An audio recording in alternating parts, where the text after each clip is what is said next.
Hi guys, magandang gabi. Hallelujah. Magandang gabi sa lahat. Kumusta po kayo? Kumusta dyan sa asawa kong mga anak, sa mga siblings ko dyan? What's up at sa mga subscriber, mga followers and non-followers. Subscribe my YouTube channels. Here, have a look and you need to fix the hydraulic hose. How to do it again. And press the hydraulic hose. See what happened and see ya. Keep and watch. Stay tuned.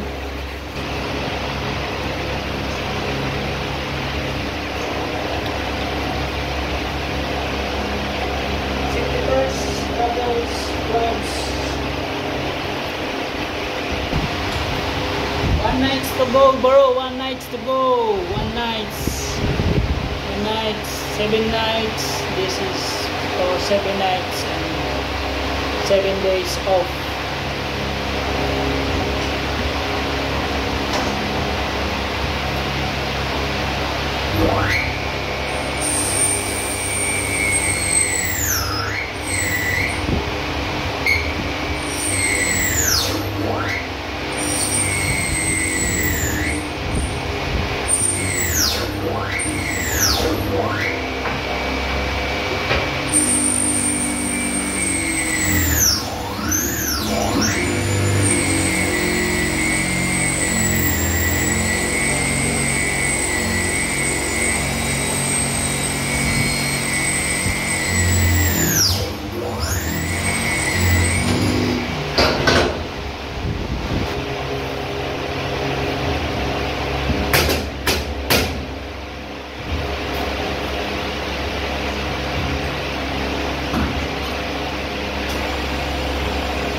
Ng pampadulas rubber grease dahil 90 degrees elbow yung kakabit natin na pin ano siya hydraulic fluid good guys.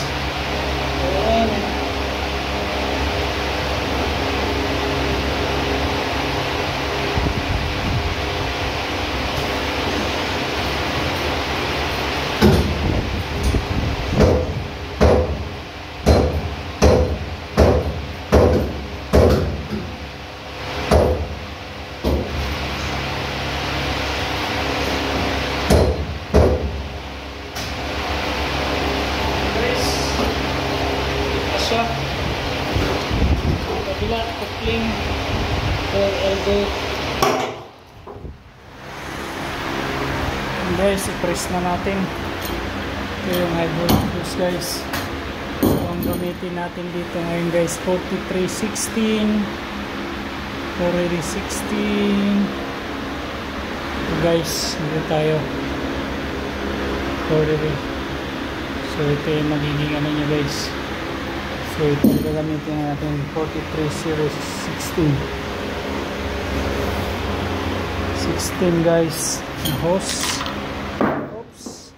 Para malaman nyo guys kung gaano kalaki yung hose at yung crimping hose nyo. Ayan, 25mm and then 2500 PSI ang hose. So yan na 16 421 TC-16 WP yan, ano natin. So guys, keep on watch.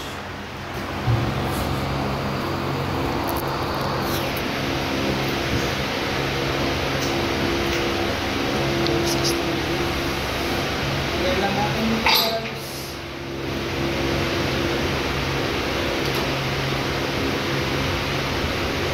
Start siguro.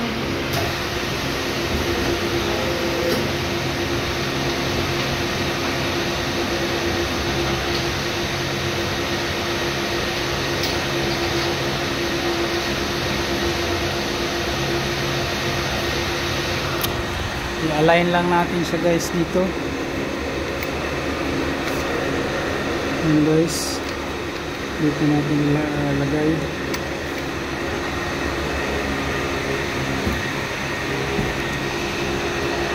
So, asan yung kasama niya?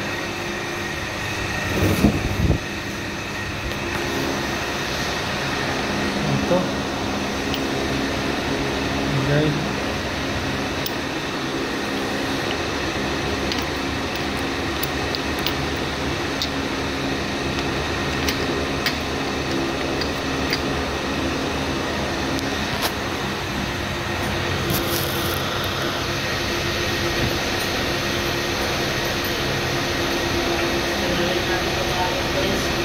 Sa ilalim pagkaanin.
Yan guys, kailangan yung niya ganyan. So yung butas, ito yung purpose ng butas guys. Elbow 90 degrees, yan ang purpose para makalusot. So yan ang dulo, yan dapat nakaganyan lang yun guys, yan. Pantay.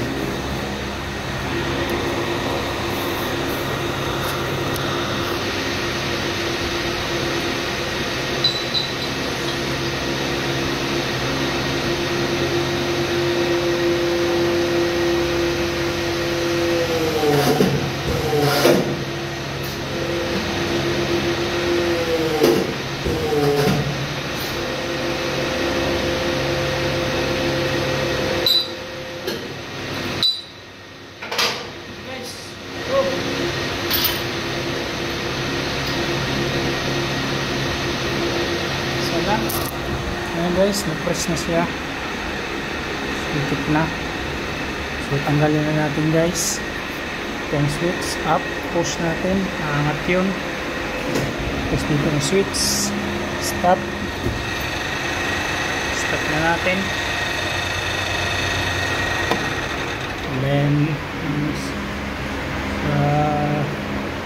switch ng kuryente.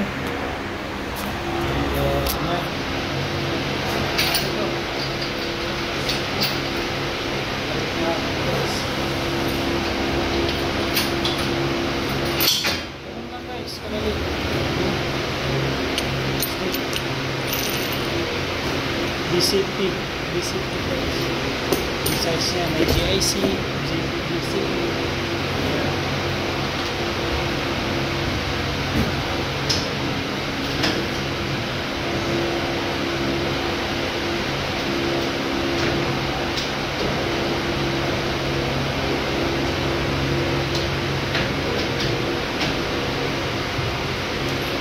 So guys, tapos na.